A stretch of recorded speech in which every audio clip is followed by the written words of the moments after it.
Today's lesson comes from Simplifying and Solving Equations. Intro to solving equations with variables on both sides. Our essential question today is, what are the steps to solve equations that have variable terms on both sides of the equal sign? Please take a moment, pausing the video if you need to copy the topic and essential question into your header, along with today's date. Set up your question column and your note column and resume the video when you're ready to begin. So there are 5 steps that we're going to be using to solve equations with variables on both sides, and what we call these equations are multi-step equations.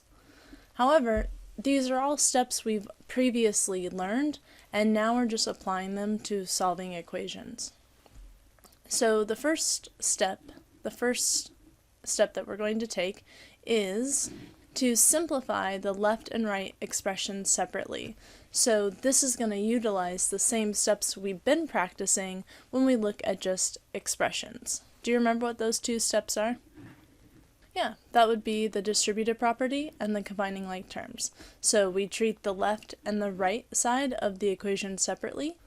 Our second step then is to move the variable terms to the same side, because now, if we think back to the title, there's now variables on both sides. So our goal is to get all the variables to one side as we get the constant terms to the other.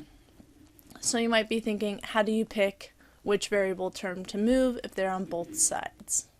Well, the guide I always choose is to pick the lowest coefficient and use the opposite operation to move that variable term.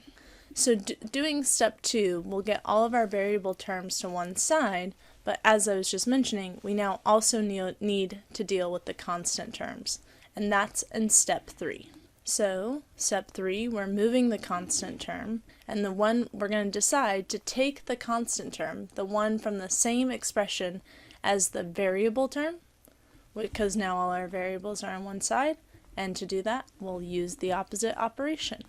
And the 4th step is to isolate the variable. So by the time you've done step 3, you should have all your variables on one side and your constants on the other, and now we're just trying to figure out what one variable is, so that's called isolating the variable, and once again we use the opposite operation. Just like with 2-step equations, the final step is check your solution and make sure that the answer that you got makes the equation true. Now I understand that these steps may seem complicated, just written out here, but let's dive in and see what they look like in practice. So here's our first equation. Please set up your paper and write this in. We're going to use the equation 9x plus 11 is equal to -15 plus 5x minus 10. So you're going to write that out. You can see I've already drawn in my line to keep my left expression separate from my right, and I'm ready to record my steps as I work. So step 1 from above, I bolded the main words, is to simplify from these more written out steps here. So that means simplify the left and the right. If I look at the left expression, it's already simplified down to 2 terms, a variable term and a constant term. There's no parentheses and there's nothing, I can't combine these like terms, so the left-hand side is already simplified. But I do notice on the right that I have 2 constant terms, the -15 and the -10. 2 constant terms that could be combined into one. So that will be our first step.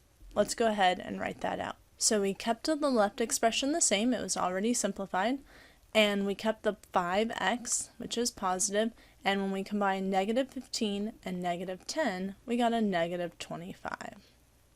So we're ready for step 2. Step 2 says move the variable terms. So I have 9x's on the left and 5x's on the right. I want to move them to the same side. So I need to pick the lowest coefficient and use the opposite operation. So 9 is my coefficient and 5. Well, 5 is lower than 9, so I'm going to move this. Since it's a positive 5x, the opposite would be, that's right, minus 5x. So we're going to subtract 5x from both sides. So subtracting 5x on the right canceled this out and left me with just the negative 25, which I brought down. And then 9x, subtract 5x, left me with 4 x's, and I brought down the positive 11. So now I have just a two-step equation. I can treat it like the equations we started this unit out with. So I have 4x here. I want to get 4x by itself, so it's time for step 3, moving the constant term. So I'm trying to get the x by itself, so I'm going to move this positive 11. How can I do that? Well, if you said subtract 11 from both sides, I would agree.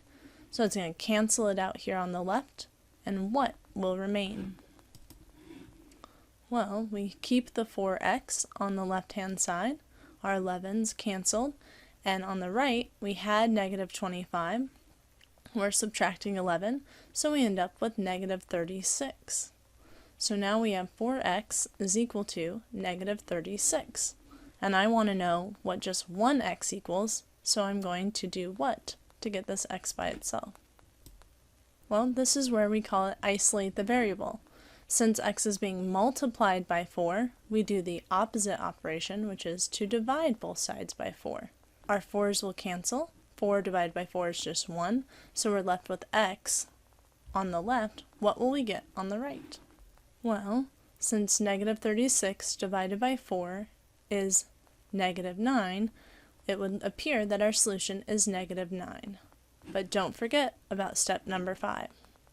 In step number 5, we always want to substitute our answer of negative 9, or whatever number we get here, back into the original equation and simplify the left side and the right side using order of operations. And if we do that, you can see I've done that here. When we simplify it down, we should get the same answer on both sides, which will tell us that our answer was correct.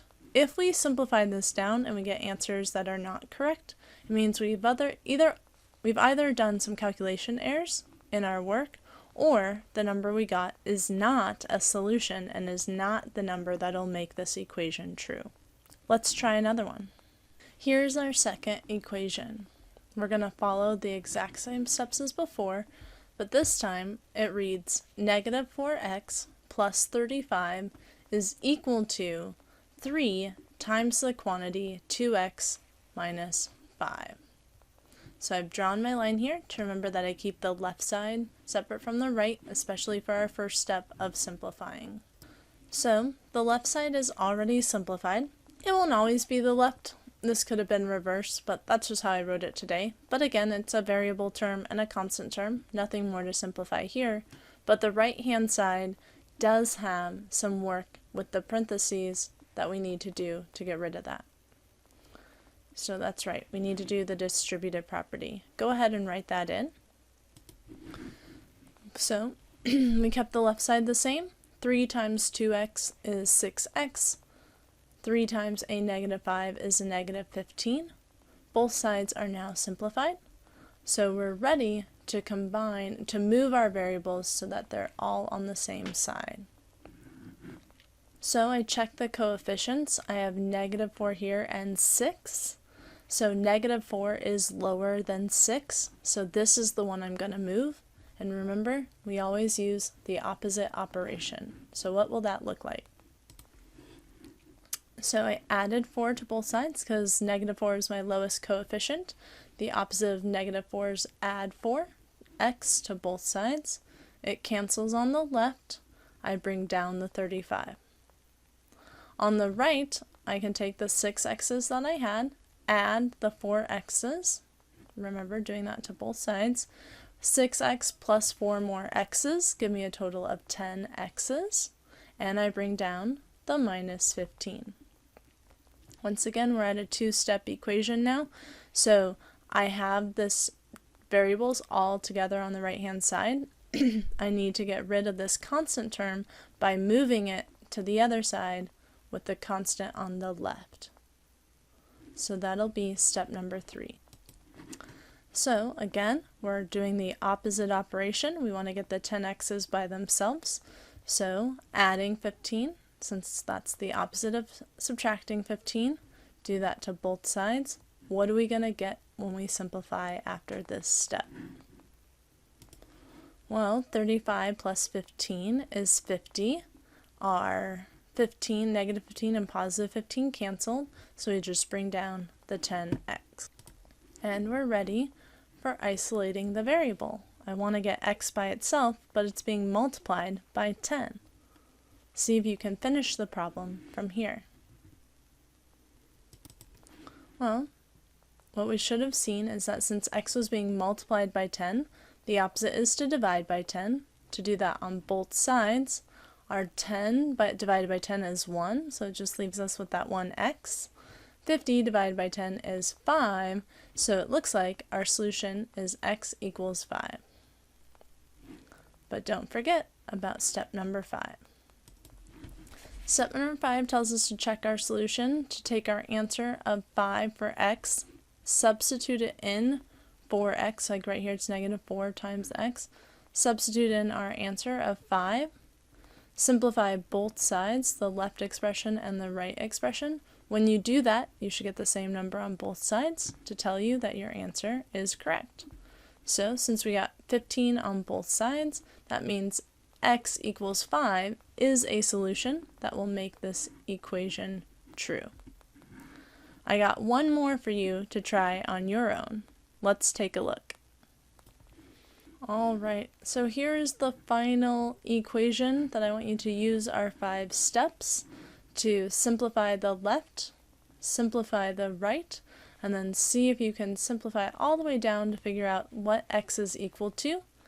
And please complete this so that you are ready to compare in class. So this is where I'm going to sign off.